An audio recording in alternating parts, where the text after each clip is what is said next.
Hindu Mario त एकदम ठीक हो। हिन्दू मारियो हिन्दू मार्नुकै कारण इन्डिया भयो जंगेको हो। हजुर सोशल मिडियामा फैलेको जुन समाचार छ त्यो गलत छ। नमस्कार, आज फेरि पनि स्वागत छ तपाईलाई मेरो नयाँ पोडकास्ट च्यानलमा। र आज म नौलो उपस्थिति लिएर आइसकेको छु र ब्लगबाट टाढा रहेर म हजुरहरूलाई नौलो कन्टेन्ट लिएर आइसकेको छु। र आज हाम्रो साथमा हुनुहुन्छ विपिनजी, स्वागत छ मलाई। र आज हाम्रो पोडकास्टको मुख्य विषय भनेको भारत र पाकिस्तानको युद्ध हुँदैछ र युद्धमा कसले जित्ला कसले हार्ला, कसले के गर्ला, के होला के नहोला, र नेपालमा कति असर पर्ला भन्ने कुरालाई हामी चर्चा गर्नेछौँ भन्दै आजको कार्यक्रमलाई सुरु गरौँ। र विपिनजी फेरि पनि स्वागत छ। धन्यवाद। मलाई यो कार्यक्रममा बोलाइदिनु भएकोमा मलाई एकदमै आभारी छु तपाईँप्रति। र जुन किसिमको यो सेटअपहरू रहेको छ यहाँ एकदमै यो हरियालीको बिचमा बसेर यो पोडकास्ट गर्नु पाउँदा मलाई एकदमै खुसी अनुभव भइरहेको छ। तपाईँको प्रश्नहरू केही छ भने त्यसरी गर्दा हुन्छ। ठिक छ। अब हजुरलाई थाहा नै होला पाकिस्तान र भारतको युद्ध हजुर मैले चरम सीमा पुगिसकेको छ। मैले यसको न्युजहरू हल्का हल्का फलो गरिरहेको पनि छु। जुन किसिमले युद्धहरू यो पहिलेबाट पनि यस्तो टाक्काटुक्क भइरहेको थियो यिनीहरूको बिचमा, र अहिले जुन आतंकवादीहरूले गर्दा यो युद्ध सुरु होला जस्तो भइरहेको छ। त्यसमा चाहिँ मलाई के लाग्छ भने यदि पाकिस्तानले सुरुमै कोअपरेट इन्डियासँग गरेर त्यो आतंकवादीहरूलाई क्याप्चर गर्न दिएको भए यो स्थितिसम्म आइपुग्ने थिएन यो कुरो। अब यति भइसकेपछि चाहिँ अब पहिला पनि यस्तो गरिरहेका हुन् यिनीहरू, राम्रोसँग लडुन्, त्यसपछि एउटै बनेर अब ढुक्क बसुन् भन्न चाहन्छु म चाहिँ। भनेपछि हजुरलाई लडुन् भन्न चाहनुहुन्छ? हजुरले लडुन् मरुन् भन्दा पनि अब हाम्रो नेपाली सैनिकहरू पनि छन् अब इन्डियन आर्मीमा, तपाईँले देख्न सक्नुहुन्छ। त्यसमा मर्ने भनेकै अब हाम्रो सेनाहरूलाई नै अगाडि लगाउँछन् उनीहरूले, र हाम्रै हो मान्छे मर्ने त्यसमा। त्यो भएको कारणले लडुन् भन्दा पनि त्यसलाई चाहिँ उनीहरूले अब सल्भ गरून् कि त्यो प्रब्लम जुन त्यहाँ भइरहेको छ त्यसलाई सल्भ गरून्। शान्ति नै युद्धै गरेर हुनुपर्छ। सल्भ गर्ने भनेकै युद्ध नभइकन हुँदैन। अब त्यहाँ हजुर युद्धमा धेरै मान्छे मरिसके, धेरै पनि मर्लान्। अहिलेसम्म मरेको आतंकवादी नै भन्ने कुरा सोशल मिडियामा फैलेको जुन समाचार छ त्यो गलत छ, तपाईलाई यथावत थाहा होला। हजुर त्यहाँ आएको धेरै जसो समाचारहरू चाहिँ गलतै भएको जान्नमा आएको छ। त्यहाँ जति 15 जना उसहरू मारिए, मतलब नर्मल सिभिलियन्सहरू मारिएका छन् भनेको छ, त्यो पनि गलत हो न्युज भन्ने कुरा इन्डियाबाट आएको छ भने पाकिस्तानबाट चाहिँ होइन, हाम्रो नर्मल यस्तो जनताहरू नै मरेको हो भन्ने कुरा आएको छ। अब यसको कुन देशले चाहिँ लुकाएको जस्तो लाग्छ तपाईँलाई? अब इन्डियाले नै लुकाएको भन्नुपर्छ कि पाकिस्तानले जबरजस्ती देखाएको भन्न नि सक्छ। अब हामीले अहिले यो टाइममा केही भन्न सकिँदैन यस विषयमा चाहिँ। बल प्रयोग गर्यो भने जित्ला, बल प्रयोग गर्यो भने इन्डियाले जित्ला कि नजित्ला? जित्न पनि सक्छ, तर इन्डिया भन्दा पाकिस्तानसँग जे परमाणु हतियारहरू चाहिँ यो भित्रभित्र आन्दोलनकारीहरूले गर्दा त्यहाँ बढी छ जस्तो मलाई आभास भइरहेको छ यस विषयमा। तपाईँहरूलाई लाग्छ कि चाइनाले पाकिस्तानलाई सपोर्ट गर्दैछ? खासमा चाहिँ अमेरिकाले इन्डियालाई सपोर्ट गरेपछि अमेरिका र इन्डियाको जुन सम्झौता मतलब टाइपको भइरहेको छ, त्यहाँ चाहिँ पहिला चाहिँ अमेरिका र चाइनाको जुन एउटा युद्ध भइरहेको थियो त्यो त्यसले गर्दाखेरि चाहिँ चाइना पाकिस्तानतिर जान्छ जस्तो अनुभव मलाई पनि भइरहेको छ। अरू देशले पनि मुस्लिम कन्ट्रीहरूले सपोर्ट गर्ला, त्यसको विषयमा के राय होला? पाकिस्तानलाई मुस्लिम कन्ट्रीहरूले सहयोग गर्छ जुन हिसाबको भइरहेको छ, त्यहाँबाट उनीहरूले धार्मिक युद्ध नै बनाइहाल्छन् अब अलि समयपछि त। अहिले जुन किसिमको चलेको छ त्यो मान्छे सबैले बिर्सिन्छन्। त्यसपछि मुस्लिम भर्सेस इन्डियन त्यस्तो हुन्छ, हिन्दू भर्सेस मुस्लिम युद्ध नै हुन्छ त्यो हिसाबले जाँदाखेरि। अब युद्ध भओस्, शान्ति नै युद्ध भयोस्, बोर्डरतिरै कायम गराओस्, यता धेरै टाढा टाढा नआओस् र त्यतै सर्ट होस्। फेरि यता भित्र बाहिर आयो भने चाहिँ उता पाकिस्तानीहरूको पनि नर्मल मान्छेहरूलाई असर गर्छ त्यसले, र यता पनि असर गर्छ इन्डियातिर पनि। हजुर पाकिस्तान र भारतको युद्ध हुन्छ भयो भने नेपाललाई चाहिँ के होला, असर कस्तो पर्ला? असर पर्छ। अब युद्धमै दुईटा देशहरू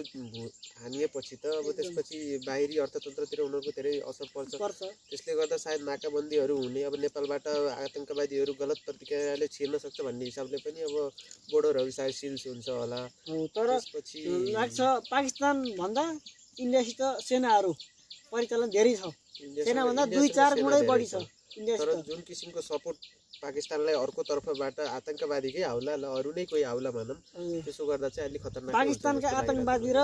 उहाँको आर्मी बीच सम्झौता छैन, छुट्टा छुट्टै हो दुईटा आतंकवादीहरु आतंकवादीले नै सुरु गरेको हो यो हजुर हजुरलाई के लाग्छ हिन्दू मारियो त एकदम ठीक हो हिन्दू मारियो हिन्दू मार्नुकै कारण इन्डिया सुरु भयो जंगेको हो हजुर तपाईलाई के लाग्छ म पनि एउटा हिन्दू भएको कारणले यो विषयमा म अलिकति नाखुसै छु हजुर त्यो दिन जुन हिसाबले मान्छेलाई सोध्दै हिन्दू मुस्लिम सोध्दै मारियो त्यो चाहिँ अलि गलतै कुरो हो त्यही हो अब के गर्ने अब हिन्दूलाई मारियो बिचरा पाकिस्तानमा हिन्दू पनि होला अरु पनि पाकिस्तानमा हिन्दू छैन होला हजुरलाई के लाग्छ पाकिस्तान भनेको मुस्लिम कन्ट्री नै जस्तो लाग्छ मुस्लिम कन्ट्री नै हुन त तर होला पनि होलान् कोही कोही अब अहिले जुन किसिमले भएको छ यसमा चाहिँ अहिले हिन्दूलाई इन्डिया नै फिर्ता पठाइयो र मुस्लिमलाई चाहिँ पाकिस्तानै फिर्ता पठाइयो तर हजुरलाई लाग्छ मुस्लिम पनि छन् इन्डियामा धेरै छन् इन्डियामा अहिले मुस्लिम धेरै छन् धेरै नै छन् मुस्लिमले इन्डियालाई सपोर्ट गर्लान् कि इन्डियामा बस्नेले कि पाकिस्तानलाई सपोर्ट गर्लान् एउटा मैले अस्ति भिडियोको देखेको थिएँ जुनमा चाहिँ एउटा मुस्लिम केटोले चाहिँ पाकिस्तानले कता दुईटा के झार्यो भन्दै खुसी हुँदै एउटा भिडियो आएको थियो मेरो हिजो बेलुकै न्युज फिल्डमा आएको थियो त्यो भिडियो हेर्दाखेरि चाहिँ कोही कोही छन् त्यस्तो मान्छे भित्र भयो भने तर ज्यानको मायाले उनीहरूले हिन्दुस्तान जिन्दाबाद भन्ने टाइपको गरिरहेको छ अहिले चाहिँ अब त्यसो गरेन भने उनीहरूलाई फेरि उतै पठाउँछ उताबाट फेरि उता सपोर्ट गर्दैन यत्रो टाइम इन्डिया बस्छ भनेर उनीहरू बिचौलिया पर्न जान्छन् नगरे युद्ध भइदियो भने हजुर ठुलो युद्ध होला भयो भने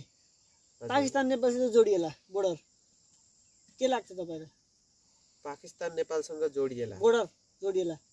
किन जोडिएला पाकिस्तान नजोडिएला हजुर किनभने अब पाकिस्तान इन्डियामै मिसिएला भन्नै सकिन्छ किनकि इन्डियाको क्षेत्रफल ठुलो छ जुन किसिमको पाकिस्तानले त्यसलाई कब्जा गरेर पनि पाकिस्तानको अब सेनाले नि पाकिस्तानसित फेरि हात हतियार एटम बमहरु धेरै छन् भन्दा नि बराबरै छन् लगभग सानो देश भए पनि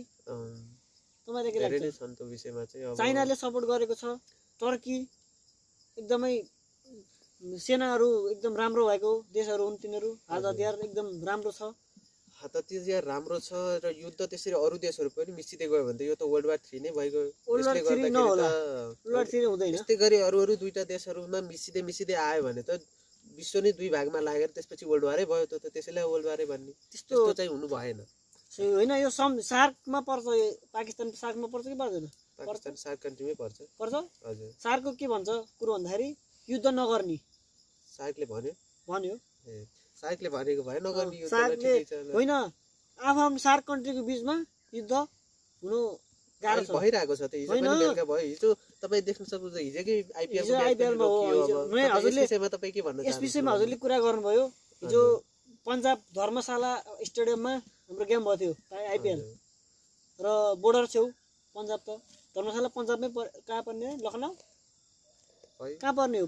बोर्डर साइडमै पर्ने भएर बोर्डर साइडमै पर्ने भएर यो म्याच रोकिएको भन्ने न्युज आएको छ त्यहाँ हमला हुन सक्ने सम्भावना हजुर त्यसले खेलाडीहरूलाई खतरा हुने कारणले हिजो म्याच रोकाएर रातारात ट्रेनहरू पठाएर ल्याएर खेलाडीहरूलाई अर्को ठाउँ सारियो हजुर त्यसको विषयमा हजुर के भन्नुहुन्छ म यसो भन्छु हिजोको म्याच रोकियो ठिकै छ त्यसले गर्दा पन्जाबलाई चाहिँ हल्का फाइदा भयो टेबलको थर्डमा आइपुगेको कि होइन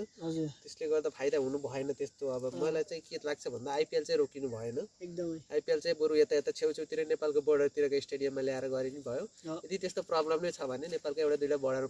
नेपालको एउटा दुईटा स्टेडियम जुन एनपिएल भएको स्टेडियममा ल्याएर हामीले त्यसलाई कार्यान्वयनमा ल्याउन पनि त्यसो गर्न नि पाइयो आइपिएल चाहिँ रोक्नु भएन